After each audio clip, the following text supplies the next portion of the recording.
నిన్న case complaint file అయింది విష్ణుప్రియకి అగెనెస్ట్‌గా. Anchor. Anchor Vishnupriya. ఏంటండి అదే కేస్ డీటెయిల్స్ ఏమన్నా? అంటే విజయవాడకు చెందినటువంటి అఖిల భారత విద్యార్థి సమాఖ్య, ఆ! ఏఐఎస్ఎఫ్ అంటే సిపిఐ తాలూకా అనుబంధ విద్యార్థి సంస్థ అది. హ్మ్. వాళ్ళు ఒక కంప్లైంట్ లాంచ్ చేశారు. ప్రధాన ఆరోపణ?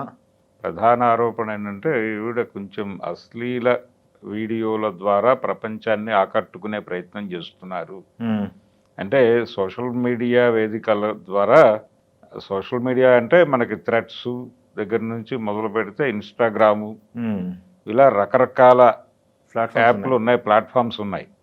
ఈ ప్లాట్ఫామ్స్ నుంచి జనాల్ని అట్రాక్ట్ చేయడం అనే ప్రోగ్రామ్ ఒకటి నడుస్తోంది. హ్మ్. దానిలో బలానా నెంబర్ వాట్సాప్లోకి మీరు నన్ను కాంటాక్ట్ కాగలరు హ్మ్. దాకా ఇన్ఫర్మేషన్ ఇస్తున్నారు. ఓకే. ఓకే. అంటే వీడియో పెట్టడంతో పాటు ఇన్ కేస్ మీరు నాతో కాంటాక్ట్ అవ్వదలుచుకుంటే ఇది నా వాట్సాప్ కాంటాక్ట్ నెంబరు అనే పద్ధతిలో ఇస్తున్నారు. ఆ! పర్టికులర్గా అది ఇన్స్టాగ్రామ్ కంటే కూడా థ్రెడ్స్ వీటిలో జరుగుతోంది. ఓకే. చాలామంది నిజానికి ఇది ఒక బిజినెస్ మోడల్గా కూడా మారిపోతోంది. ఓకే. ఓకే. దీనిలో చాలామంది ఆ వీడియో ద్వారా వీళ్ళ ట్రాక్లోకి వెళుతున్నారు. హ్మ్.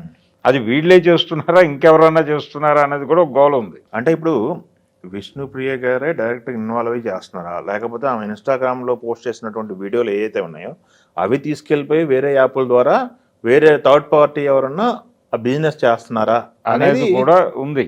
ఓకే. అంటే అక్కడ జరుగుతోంది ఏంటంటే ఏదో ఒక వీడియో పోస్ట్ అయిపోతుంది, దాని కింద ఒక వాట్సాప్ నెంబర్ ఇస్తారు, ఎవరో ఎంటర్ అవుతారు. ఓకే. ఎంటర్ అయిన తర్వాత ఈ పేరుతో వాళ్ళు కొంత, అంటే ఇందులోనేమో సెమీ న్యూడ్ వీడియోసే ఉంటాయి. హ్మ్. అక్కడికి వెళ్ళేసరికి వాట్సాప్లో పర్సనల్ దీనిలోకి వచ్చేసిన తర్వాత హ్మ్. వాళ్ళు కొన్ని పూర్తి నగ్నపు వీడియోలే వాళ్ళు పెట్టేస్తారు. ఓహ్! అంటే వీళ్ళవి అని చెప్పలేము. అదే ఏయో డంప్ చేసేస్తారు. ఒక డంప్ వస్తుంది, అది వీళ్ళదే అని చెప్తారు వాళ్ళు. చెప్పి వీళ్ళ వైపు నుంచి కూడా వీడియోలు కోరతారు. అంటే ఆవిడ వీళ్ళతో పర్సనల్ కాంట్రాక్ట్లోకి వచ్చినట్టుగా నడుస్తుంది అది. ఓహోహో! ట్రాప్. Chat trap. ట్రాపే. హ్మ్. వీళ్ళు ఆవేశంగా వీళ్ళు కూడా ఆ వీడియోల్లోకి ఎంటర్ అవుతారు. వీళ్ళ కంటెంట్ వాళ్ళు డౌన్లోడ్ చేసి పెట్టేసుకున్న తర్వాత ఒక 4 రోజుల తర్వాత వీళ్ళకి బ్లాక్మెయిల్ ప్రోగ్రామ్ మొదలవుతుంది. మీ వీడియోలు మా దగ్గర ఉన్నాయి, దీన్ని మేము పబ్లిక్ డొమైన్లో రివీల్ చేస్తాం, చేసినప్పుడు మీ పరువు పోతుంది కాబట్టి మీ పరువును కాపాడుకోవాలంటే దీని తాలూకా పేమెంట్లు ఇలా ఉంటాయి అన్న పద్ధతిలోకి వచ్చేస్తున్నారు. అదొక క్రైమ్ నడుస్తోంది. అయితే దీంతో పాటు నేరుగా ఒక దీనిలోకి వచ్చేసి కొన్ని ప్లాట్ఫామ్స్లో డైలాగులోకి రమ్మని కూడా కొన్ని యాప్లు ఉన్నాయి. ఓకే.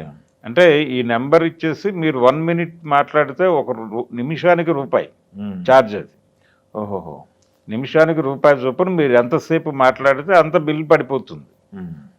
అంటే చాలామంది సింగిల్స్ ఉన్నారు ప్రపంచంలో అనేది ఒక బిజినెస్గా మార్చే ప్రయత్నం జరుగుతోంది. అదేలేండి. అది పురుషుల స్త్రీల రెండు ఉన్నాయి, 2 సెగ్మెంట్స్లోనూ జరుగుతోంది. ఇట్లా అట్రాక్ట్ చేసి సోషల్ మీడియా నెట్వర్క్లు యాక్టివ్గా ఉండే వాళ్ళకి లైన్ వేసి అశ్లీల సంబంధించిన వీడియోలు కానీ వాళ్ళ మనసుల్లో, వాళ్ళు బయటకు చాలా సిద్ధాంతము మాట్లాడేటువంటి వాళ్ళు, నీతులు చెప్పే వాళ్ళే కావచ్చు, కానీ ఇంటర్నల్ గొడవలు ఏవో ఉంటాయి. ఆ ఏరియాని తడుముతారు వీళ్ళు. తడిమి నెమ్మదిగా వాళ్ళని ట్రాప్లోకి తీసుకుని మాట్లాడించడం. ఈ ఆడియోలు కూడా రికార్డ్ అయిపోతాయి, ఆడియోల ద్వారా కూడా గొడవ జరుగుతోంది. అయితే ఈ రకమైన యాప్స్ని ఎంకరేజ్ చేయటం అనేది ఎంతవరకు కరెక్ట్ అనే దాని మీద ఒక చర్చ జరగవలసిన అవసరం ఉంది. అంటే స్నేహం పేరుతో జరుగుతోంది ఇది. మీరు లోన్లీగా ఉన్నారా, లేక మీరు ఒక అమ్మాయి ఎవరైనా మనతో మాట్లాడితే బాగుంటుందని అనుకుంటున్నారా, ప్రమోషనల్ వీడియోల కంటెంట్ ఇది. అయితే మీరు బలానా నెంబర్కి కాల్ చేయండి, మీకు ఇమ్మీడియట్గా కాంట్రాక్ట్లోకి ఒక అమ్మాయి వస్తుంది, మీరు ఏదైనా మాట్లాడుకోవచ్చు, ఇది పూర్తిగా ప్రైవసీకి సంబంధించిన వ్యవహారం, ఈ ప్రైవసీని మేము గౌరవిస్తున్నాం, మీకు ఆ ఏరియాలో ఉన్నటువంటి ఇబ్బందిని ఈ కాల్ ద్వారా మీరు అవాయిడ్ చేసుకుని బయటపడిపోవచ్చు, నేను ఆడపిల్లలతో మాట్లాడటం లేదు అనే పెయిన్ మీకు ఉంటే ఇది తీర్చుకోవడానికి ఇది ఒక అవకాశం, ఇది ఒక సువర్ణ అవకాశం. అన్న పద్ధతిలో రూపాయికి యాప్ ఉంది, 10 రూపాయలకి యాప్ ఉంది, వీడియో చాట్ చేస్తే 100 రూపాయలు ఉంది నిమిషానికి, ఈ లెవెల్ దాకా వచ్చేస్తున్నాయి. అదే అవి మనకి మీరు ఫేస్బుక్లోకి వెళ్ళినా లేకపోతే ట్విట్టర్లోకి వెళ్ళినా అవి పుషాన్ అయిపోతూ ఉంటాయి. అయిపోయి కొంచెం ప్రొవోక్ చేసే పద్ధతిలోనే ఉంటుంది ఆ గొడవ. వీటిలోకి చాలామంది ఈ కొంత నోన్ ఫేసెస్ కూడా వస్తున్నారు.